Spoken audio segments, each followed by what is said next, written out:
Welcome back, and so it's the Friday edition of the program, and it's been a while since we explored the benefits of health and wellness and fitness. So fitness is the key word on this segment, and I miss the days when we jumped around this set. But we'll just spend some time on this conversation. And joining us to help us with this is Mr. Bobby Uranta. Mr. Bobby Uranta is a nutrition and fitness coach who joins us on this segment. Welcome. He's right here in our Liga studio. Thank you. How are you doing today? Me. I'm good. I'm good.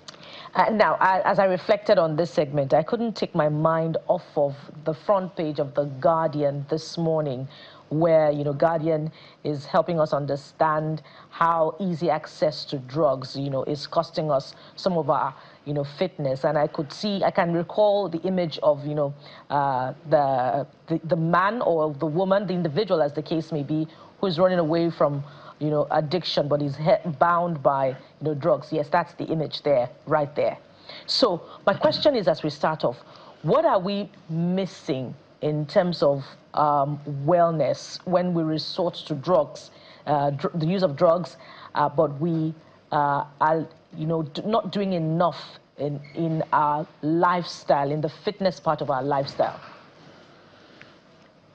When we speak about fitness, it's not just the physical fitness. Mental fitness is a big part of it. So usually when people run to things like vices like drugs, that's because there's a vacuum. There's a vacuum when it comes to their mental health. And this is a subject that I think is affecting so many Nigerians today. So it's not really about how we can improve on physical fitness. I would say more so it's about approaching fitness wholesomely, understanding that fitness has different facets. So walk us through those facets.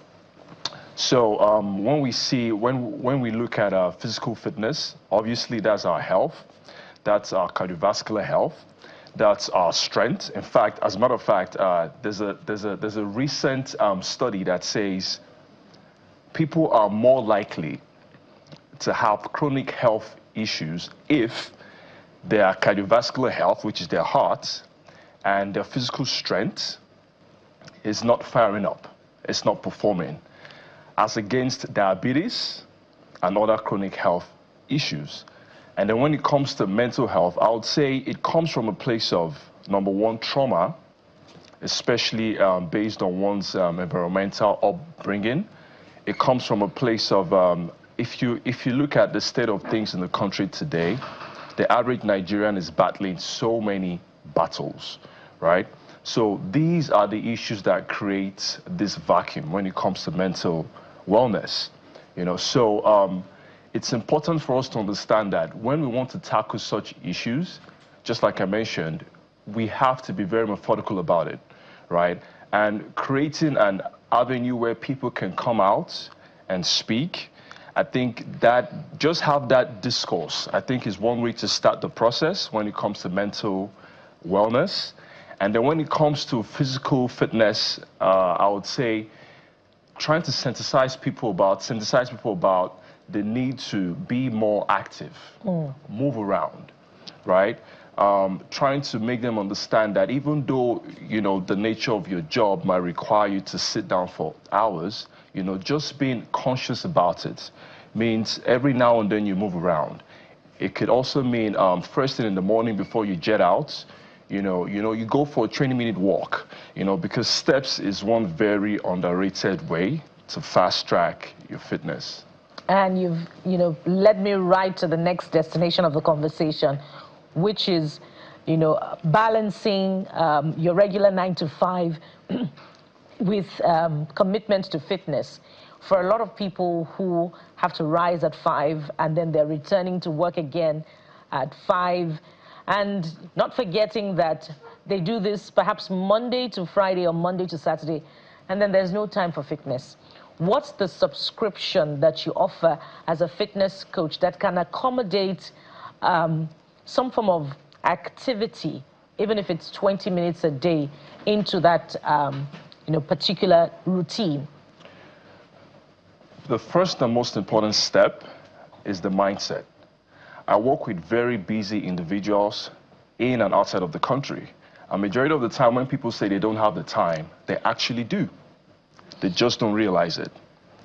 So one approach is that I like to do is, first of all, we take a review of what they typically do on a day-to-day.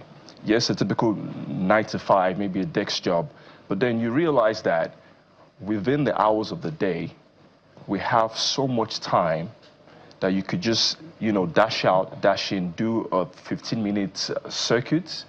It could also be the moment you get back from work, right? And then let's not also forget the weekends. If your fitness is a priority for you, you're going to create time. That could mean 30 minutes on Saturday morning. That could mean an hour on a Sunday evening, right? So I think the moment we fix the mindset of not having time and actually audit your lifestyle, audit your day-to-day, you discover you actually have so much time, an ample amount of time, in fact. Well, I'm trying to picture the time in my mind's eye because I'm guilty. But you know what? We look forward to another opportunity where you actually demonstrate this for us on the program. And that's a promise.